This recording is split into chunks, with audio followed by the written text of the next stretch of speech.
অনেকের হয়তো প্রশ্ন রয়েছে, অভিমান রয়েছে, সংশয় রয়েছে, তারাও কিন্তু আজকে আমরা একবারে খোলা মনে বলতে পারি, আমরা চ্যালেঞ্জ সহকারে বলতে পারি যে আমাদের সরকারি চাকরিতে নিয়োগ প্রক্রিয়া সেটি কিন্তু সম্পূর্ণভাবে মেধাভিত্তিক, দক্ষতাভিত্তিক, যোগ্যতাভিত্তিক নিশ্চিত করা হয়েছিল। এবং শুধু তাই নয়, আমাদের আজকে যে এই কোটা সংস্কার আন্দোলন 2018 সালের প্রথম পর্ব কিংবা 24 সালের দ্বিতীয় পর্ব, এই যে সরকারি চাকরির প্রতি ছেলে মেয়েদের একটি স্বাভাবিক আকর্ষণ তৈরি হওয়া, এবং এটি তৈরি হওয়ার পেছনে বড় কারণ ছিল নিয়মিত সরকারি চাকরি, সরকারি চাকরিতে ব্যাপকভাবে অংশগ্রহণের সুযোগ, এবং তৃতীয় বিষয় হচ্ছে যে সেখানে একজন বাংলাদেশে বিশেষ করে 2001 থেকে 6 কিংবা পরবর্তী সময়ে যেভাবে রাষ্ট্রযন্ত্রকে ব্যবহার করা হয়েছে, প্রশ্ন ফাঁসের ঘটনা ঘটা হয়েছে, পিএসসি কে কলঙ্কিত করা হয়েছে এবং কখনোই পরীক্ষা না নেওয়ার মতো ঘটনাও ঘটেছে, সেখানে ছেলেমেয়েরা একটি স্বস্তির জায়গা পেয়েছে যে নিয়মিত লেখাপড়া শেষ করে কেউ যদি সরকারি চাকরিতে যেতে চায় সে তার মেধার স্বীকৃতি পাবে, সে তার দক্ষতার স্বীকৃতি পাবে, সে তার যোগ্যতার স্বীকৃতি পাবে।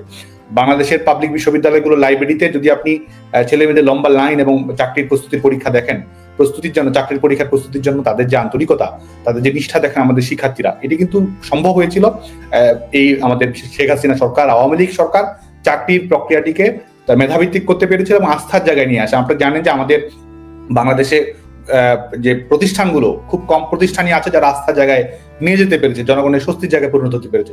পিএসসি অনেকটা পরিষ্কার করেছেন। আমি আপনার কথা পরিপ্রেক্ষিতে একজন দর্শক একটা প্রশ্ন করতেছে, আওয়ামী লীগের আমলে যদি চাকরি দিতই তাহলে হাজার হাজার ছাত্রলীগ কর্মীরা বেকার থাকতো না, এটা নিশ্চয়ই কোনো আওয়ামী লীগ, আপনি কি বলবেন ব্যাপারটা? এটি আমি তো আমার আগের বক্তব্যের সূত্রেই ধরে যদি বলি তাহলে হচ্ছে যে দলীয় কারণে একটি সংগঠন করছি, সেই সংগঠন করার কারণে অতিরিক্ত সুবিধা, সেই সুবিধা ছাত্রলীগ কখনো গ্রহণ করেনি, সেই গ্রহণ করা রাজনীতিতে আমরা বিশ্বাসও করি না, বরং যাতে করে মেধাভিত্তিক, দক্ষতাভিত্তিক, যোগ্যতাভিত্তিক প্রক্রিয়াটি নিশ্চিত হয় সেটির জন্য বাংলাদেশ ছাত্রলীগ কাজ করে। আগামীতেও বাংলাদেশ ছাত্রলীগের লক্ষ্য এটিই থাকবে। আর আমাদের বাংলাদেশ ছাত্রলীগে যারা গোটা দেশব্যাপী যারা নেতাকর্মী রয়েছেন, আমরা জানি যে তারা সৃজনশীল, তারা মেধাবী, তারা পরিশ্রমী, তারা নিষ্ঠাবান, শুধু রাজনৈতিক নেতৃত্ব নয়, সামাজিক, সাংস্কৃতিক, আপনি বললেন ঠিক আছে, সবই ঠিক আছে, কিন্তু আমি উল্টা পিঠে আমি অনেক কিছু দেখাতে পারবো, আমি সেই দিকে যাচ্ছি না। আপনার কাছে আমার লক্ষ্য উদ্দেশ্যটা ভিন্ন, কারণ দর্শকরা আমি যেদিকে যাচ্ছিলাম সেখান থেকে আমি একটু সরে আসতে হবে, কারণ আপনার কাছে অনেকগুলো প্রশ্ন রয়েছে। যেমন দর্শকদের প্রশ্নগুলো আমার একটু গুরুত্বপূর্ণ আপনার জন্য। ছাত্রলীগের মূল নেতা যদি দূরে থাকে তাহলে বাকি কর্মীদের কি অবস্থা হবে? খুব দুঃখ প্রকাশ করছি, দ্রুত ছাত্রলীগের সকল ইউনিট এবং নেতা কর্মীদের একত্রিত করার এই বিষয়গুলো নিয়ে আপনার ছাত্রলীগ ভবিষ্যৎ পরিকল্পনা নিয়ে অবশ্যই তখন বলবেন। আরেকজন দর্শক একটা প্রশ্ন করতেছিলেন, সাদ্দাম ইনন পরিষদের নেতৃত্বে বাংলা ছাত্রলীগ কর্মী অবৈধ সরকারকে উৎখাত করে সমন্বয় দেশ শেখ হাসিনাকে বাংলাদেশের জনগণের মাঝে ফিরিয়ে আনবেন, আপনি পারবেন কিনা? একজন দর্শক লিখেছিলেন যে, আমি প্রশ্নটা দ্রুত উপরে চলে যাচ্ছে, তো ওখানে একজন লিখেছিলেন যে সার্জিস আলম এবং হাসনাত ওনারা কি সত্যিকারের ছাত্রলীগের কর্মী ছিল কিনা? আমাকে এই উত্তরটা যদি একটু দেন। সার্জিস আলম এবং হাসনাত, আব্দুল হাসনাত যে এখন যে সমন্বয়ক, ওনারা সমন্বয়ক না, ওনারা দুজন সমন্বয়ক কিন্তু বাইরে আছে, উপদেষ্টা নন, ওনারা কি ছাত্রলীগের কর্মী ছিলেন? বলছি যে আমাদের যে প্ল্যাটফর্মটি গড়া তারা করেছিল সে সময় এই বৈষম্য বিরোধী ছাত্র আন্দোলন, এবং তারা যে কেন্দ্রীয় সমন্বয় কমিটি বিশ্ববিদ্যালয় ভিত্তিক তারা বিভিন্ন ধরনের ফোরাম গঠন করেছিল। এখানে তো সাংগঠনিক শক্তি হিসেবে, রাজনৈতিক ছাত্র সংগঠন হিসেবে গণতান্ত্রিক ছাত্র শক্তি কিংবা অপরাপর ছাত্র সংগঠনের নেতৃবৃন্দ ছিল। একই সঙ্গে কিন্তু এটিও সত্য যে এর একটি বড় অংশ যেটি তারা প্রমাণ করেছে, পত্রিকায় নিউজ হয়েছে যে স্বাধীনতা বিরোধী মৌলবাদী সংগঠন ছাত্র শিবিরের ব্যাপক অংশগ্রহণ এই প্ল্যাটফর্মটির মধ্যে ছিল। সেটি কিন্তু আমাদের বক্তব্য নয়, সেটি পত্রিকায় এসেছে। যারা এসেছে তারা আজকে যখন মুখ উন্মোচন করছে, তারা যখন নিজের পরিচয়ে ফিরে যাচ্ছে, তখন কিন্তু প্রমাণিত হয়ে যায় বিষয়টি। আর যে বিষয়টি আপনি নিয়ে আসলেন সেটা হচ্ছে আমাদের বাংলাদেশ ছাত্রলীগের সাংগঠনিক কাঠামোতে এদের কেউই অন্তর্ভুক্ত ছিল না, যেটি বরং আজকে এক ধরনের আইরনি আপনি বলতে পারেন যে আপনি তাদের সামাজিক যোগাযোগ, বাংলাদেশ ছাত্রলীগ নিয়ে তারা বিভিন্ন ধরনের প্রশস্তিমূলক লেখা লিখেছে, প্রশংসা করেছে, ছাত্রলীগের বিভিন্ন ভূমিকা, ইতিবাচক ছাত্র রাজনীতি, স্মার্ট ছাত্র রাজনীতি, সেগুলো নিয়ে আজকে যারা বড় বড় করে বিভিন্ন ধরনের কথাবার্তা বলছে, তারা এই ছাত্রলীগের প্রশংসা কিংবা ছাত্রলীগের একটি প্রেমের মধ্যে থাকা, এটি তাদের এক ধরনের অ্যাচিভমেন্ট হিসেবে তারা নিয়েছে। আজকে যখন তারা ভিন্ন কথাগুলো বলছে সেটি আসলে আমাদের জন্য না বিব্রত নয়, তাদের জন্য বিব্রত বলে মনে করি। জনাব সাদ্দাম হোসেন, সমন্বয়ক, ছাত্রলীগ, এগুলো আমি যতগুলো প্রশ্ন দর্শিত অনেকগুলো পেয়েছিলাম, সেখানে সবগুলো তো নেওয়া সম্ভব হবে না। তো আমি যেমন আপনাকে বলতে পারি যে আপনি যে কথাগুলো বললেন, ইতিমধ্যে প্রকাশ পেয়েছে যে সমন্বয়ক অনেকে ছাত্রলীগের সক্রিয় পদ পদবীতে ছিল। তাদের স্পষ্ট বচন, আমরা কিভাবে ছাত্রলীগের পদ পদবীতে ছিলেন, ছাত্রলীগের নেতাদের অর্থাৎ সভাপতি, ওনাদেরকে জিজ্ঞেস করুন। একজন এখন ঢাকা বিশ্ববিদ্যালয়ের শিবিরের সাধারণ সম্পাদক নামটা আমার মনে নেই, সম্রাটকে এমন বচনের পরে জনমানুষরা ছাত্রলীগের পদ পদবি বেচা কেনা কথা নিয়ে জোর করে অনেক কথা বলছেন, আগেও বলতেন, এমনকি বহু ছাত্রলীগের বিশ্বস্ত কর্মীরাও প্রকাশ করেছেন ত্যাগী ছাত্রলীগের লীগারদের মূল্য ছিল না টাকার সামনে, এটাই বাস্তবতা। অনেক ছাত্র কিন্তু আমাকেও লিখেছেন, কি বলবেন? অসত্য না? না, আমাদের বাংলাদেশ ছাত্রলীগের সাংগঠনিক কাঠামো, কমিটি গঠন প্রক্রিয়া, রাজনৈতিক কর্মকাণ্ড পরিচালনা করা, এটি আমরা মনে করি যে বাংলাদেশের যে মূলধারার মেইন স্ট্রিম স্টুডেন্ট পলিটিক্স, যেটি হয়তো সম্পূর্ণ পরিশীলিত এখন হতে পারেনি, কিংবা আমাদের ছাত্র রাজনীতি ত্রুটি বিচিত্র রয়েছে, এসব বিবেচনা মাথায় রেখে আমরা বলবো যে বাংলাদেশ ছাত্রলীগ স্বচ্ছতার সঙ্গে পরিচালিত হয়েছে। বাংলাদেশ ছাত্রলীগ আমাদের স্বাভাবিকভাবেই, বিশেষ করে সাংগঠনিক কাঠামোতে তো প্রত্যাশার মূল্যায়ন ঘটানো, বিশেষ করে আমাদের পদায়িত করার পরিকল্পনা তো সবসময় বাস্তবায়িত করা সম্ভব হয় না, কারণ আপনি জানেন যে বাংলাদেশ ছাত্রলীগ বাংলাদেশের বৃহত্তম ছাত্র সংগঠন, শিক্ষার্থীর প্রতিনিধিত্ব করে, এবং ছাত্রলীগের কর্মীরাও আমাদের তারা অনেক মেধাবী, অনেক বেশি দক্ষ সংগঠক, যে কারণে আমাদের সংগঠনের কম্পিটিশন, যে পজিটিভ কম্পিটিশন, সেটি কিন্তু অনেক বেশি। এটি সংগঠনের ইউনিয়ন পর্যায়ে, ওয়ার্ড পর্যায়ে থেকে শুরু করে আমাদের বাংলাদেশ ছাত্রলীগের সর্বোচ্চ পর্যায়ে পর্যন্ত এটি বিস্তৃত রয়েছে, যে কারণে আমরা কিন্তু সবসময় আমাদের সাংগঠনিক কাঠামোতে সেটি রিফ্লেকশন কিন্তু সবসময় ঘটাতে পারি না, কারণ আমাদের সাংগঠনিক কাঠামোটি এত বেশি গতিময়, এত বেশি সুতীব্র, এত বেশি শক্তিশালী, এবং এত বেশি আমাদের নানা ধরনের এত বেশি শক্তিশালী। আমি শক্তিশালীতে আসবো। আপনি হয়তো ইতিমধ্যে স্ক্রিনে লক্ষ্য করে থাকবেন, বহু দর্শক সম্ভবত হয়তো অনেকে ছাত্রলীগ হবেন, ওনারা অনেক কথাই লিখতেছেন, মানে ছাত্রলীগের ভবিষ্যৎ করেন্ট ওনারা জানতে চাচ্ছেন। আমি সেই বিষয়ে আমি 10 মিনিট আপনাদের কাছে অনুরোধ করছি, একটু অপেক্ষা করে ভবিষ্যৎ ছাত্রলীগ নিয়ে আমি অবশ্যই আসবো, পরিকল্পনা সেগুলো সবকিছু আমরা জনাব সাদ্দামের সঙ্গে জানার চেষ্টা করবো। ইতিমধ্যে আরেকটা 2012 দিকে ছাত্রলীগের সভাপতি বলেছেন বিএনপি যেখানে সমাবেশ করবে সেখানে ছাত্রলীগের, এগুলো নানান ধরনের কথাবার্তা আছে, এগুলো আমরা আগেও এগুলো নিয়ে অনেক আলোচনা করেছি। আপনার কাছে আসলে অনেকেই জানতে চাচ্ছে ত্যাগী ছাত্রলীগের নেতা কর্মীদের আসলে করোনা এটা কি ফিউচার, এটা আপনি একটু মাথা রাখবেন, আপনি এটা বলবেন। হ্যাঁ, আমি একটু আমার প্রশ্ন একটু আসি দর্শকদের কাছ থেকে সরে। আমার অনেকগুলো প্রশ্ন হয়ে গেছে, সেদিন হয়তো সবাই যেতে পারবো না। আপনি যে কথা বলে শক্তিশালী ছাত্রলীগ বা আওয়ামী লীগ আমরা জানি কত পার্সেন্ট ভোট বা কিছু, যদি সেখানে আসি 16 বছরে এত কঠিন দাম্ভিকতা, যদি আমি এভাবে শব্দ উচ্চারণ করি, আওয়ামী লীগ সরকারের প্রধান দলকে পুরোপুরি বিপদে ফেলে আপন বোনকে নিয়ে পলায়ন করলেন। আমি শব্দটা পলায়ন বললাম। প্রশ্ন যে এই পলায়নকে কিভাবে দেখছেন আপনি? পাহাড় সম বঙ্গবন্ধু কন্যাকে ভীতু বলে মনে করছেন কিনা? কারণ সেটা কি বললে, যদি ভীতু বলি সেটাকে অন্যায় বলা হবে কিনা? কেননা তিনি বন্ধুদের সামনে কিন্তু দাঁড়াতে পারেননি, অল্প কিছু সমন্বয়ক এদের সামনে বা শিবিরের সামনে আপনার ছাত্রলীগরাও এবং 300 সংসদ সদস্য সবাই পলাতক, কি বলবেন? বা আপনি কি পলায়ন বলবেন কিনা? ইস্যু ভিত্তিক আন্দোলনের পেছনে সরকারের যে ভূমিকাটি ছিল, এই সরকার শিক্ষার্থীদের যে দাবি দেওয়া ছিল, শিক্ষার্থীদের চাওয়া পাওয়া যেটি ছিল, সেটিকে প্রপারলি রেসপন্স করা, প্রপারলি অ্যাড্রেস করা, সেটি কতটুকু করেছে সেটি যদি আমরা বিবেচনা করতে চাই, শিক্ষার্থীদের দাবি ছিল কোটা সংস্কার করা, এবং সেটির জন্য অ্যাপিলেট ডিভিশনে আইনগতভাবে লড়াই করা হোক, কিংবা এক ধরনের সমাধানের দিকে পৌঁছা হোক। আওয়ামী লীগ সরকার, শেখ হাসিনা সরকার কিন্তু সেটিই করেছে, এবং শিক্ষার্থীদের যে প্রয়োজনটুকু ছিল সেই প্রয়োজনটুকু যেন পূরণ হয় সেই লক্ষ্যেই কাজ করেছে, এবং কোনো ধরনের সহিংসতার ঘটনা যেন না ঘটে সে ব্যাপারে কিন্তু সরকার সচেতন ভূমিকা পালন করার চেষ্টা করেছে। আমরা সুস্পষ্ট হয়ে বলেছি, এবং আজকে আমি আবারও বলছি যে এটির জন্য আমাদের জবানবন্দির প্রয়োজন নিয়ে আজকে যারা এই জবরদখল করে ক্ষমতা দখল করেছে, এবং যারা ভাবছে যে এটাই হয়তো ইন দ্য হিস্ট্রি, যারা এখানেই ইতিহাসের এক ধরনের সমাপনী বক্তব্য টেনে দিচ্ছে, তাদের যে আলাপ আলোচনা, তাদের যে ধরনের প্রারম্ভিক বক্তব্য, তথ্য উপাত্ত প্রমাণ এসেছে, সেটি কিন্তু প্রমাণ করে যে কোটা সমস্যার সমাধান করা, শিক্ষার্থীদের দাবি দেওয়া তাদের কাছে মূল বিষয় ছিল না।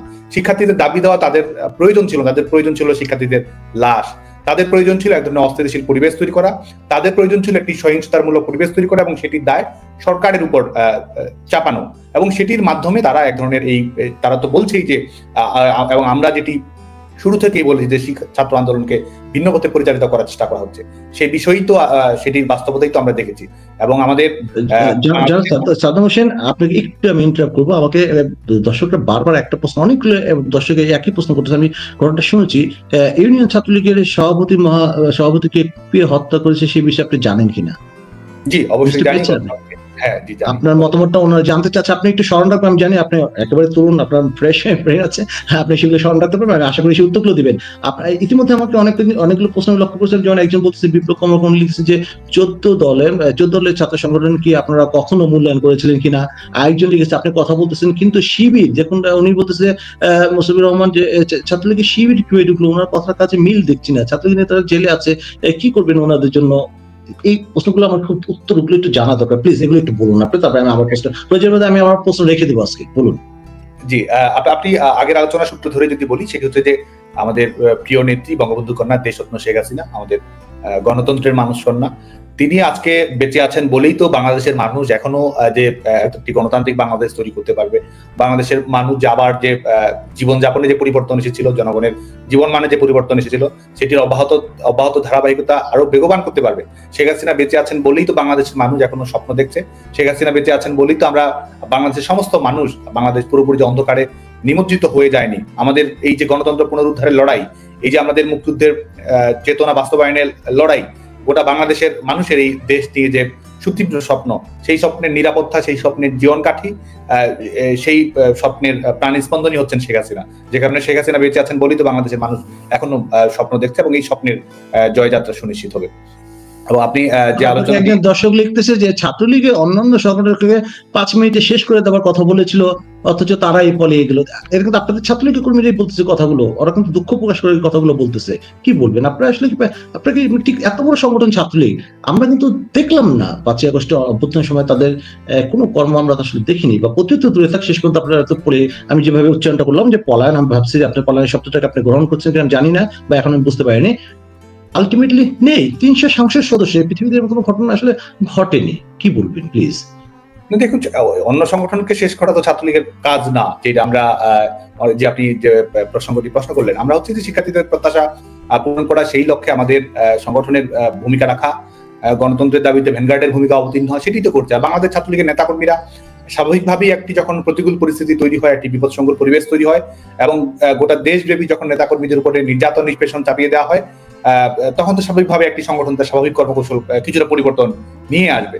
তো সেটি ঘটেছে, কিন্তু এর মধ্যেও কিন্তু গোটা বাংলাদেশেই আমাদের ছাত্রলীগের নেতাকর্মীরা গণতন্ত্রের দাবিতে, জাতির পিতা বঙ্গবন্ধু শেখ মুজিবুর রহমানের আদর্শ বাস্তবায়নের দাবিতে, সাম্প্রদায়িক সহিংসতার বিরুদ্ধে, দ্রব্যমূল্যের ঊর্ধ্বগতির বিরুদ্ধে, শিক্ষার্থীদের যে শিক্ষার অধিকার রয়েছে সেটি সুনিশ্চিত করার দাবিতে এবং এক ধরনের জনগণের প্রতিনিধিত্বমূলক সরকার ব্যবস্থায় প্রত্যাবর্তনের দাবিতে বাংলাদেশ ছাত্রলীগের নেতাকর্মীরা কিন্তু এখন সোচ্চার রয়েছে। তারা কর্মকাণ্ড সোচ্চার রয়েছে, কথাটা সত্য। ঠিক সেখানে বাংলাদেশ ছাত্রলীগ হয়তো সম্ভবত তিনি ছাত্রলীগের হবে আমি জানি না, উনি আপনাকে লিখতেছেন, শব্দগুলোকে আপনি অতটা ব্যক্তিগতভাবে নেবেন না। উনি লিখতেছেন যে লজ্জা থাকলে আপনি টক শোতে আসেন না, নতুন কমিটি দেন। অনেক ত্যাগী ছাত্র নেতা, কি অনেক ত্যাগী কর্মী আছে যারা দেশে থেকে আপনার জন্য লড়াই করছে, ছাত্রলীগকে আবার সংগঠিত করতে হবে। আবার আরেকজন লিখছেন প্রগতিশীল, দেখুন নবীর রহমান চয়ন লিখছে প্রগতিশীল সাংবাদিকতা করার সময় বিভিন্ন সময় মাদকাসক্ত ছাত্রলীগের নেতাকর্মীদের বাধা সম্মুখীন হয়েছে। এগুলো অভিজ্ঞতার কথা মানুষ লিখতেছে, প্লিজ একটু বলবেন কি? হ্যাঁ, অবশ্যই। আমাদের তো ছাত্রলীগের আমাদের গোটা দেশব্যাপী যারা নেতৃত্ব দিচ্ছে তারাই তো সত্যিকারের এই মুহূর্তে সংগঠনের নেতৃত্ব প্রদান করছে। আর আমাদের নেতাকর্মীদের অবশ্যই হতাশার কারণ রয়েছে, সেটি তো যৌক্তিকভাবেই সত্য। কারণ যে পরিস্থিতির মধ্যে পতিত হয়েছে তারা, কারণ বাংলাদেশ ছাত্রলীগের নেতাকর্মীদের স্বাভাবিক শিক্ষা জীবনটি কিন্তু পুরোপুরি বিঘ্নিত হয়েছে। সবার বাড়ি কোনো না কোনোভাবে আক্রান্ত হয়েছে, সবার নামেই কোনো না কোনো ধরনের মামলা রয়েছে। তো স্বাভাবিকভাবেই নেতাকর্মীদের মধ্যে একটি চ্যালেঞ্জিং পরিস্থিতি তো তারা মোকাবেলা করছে।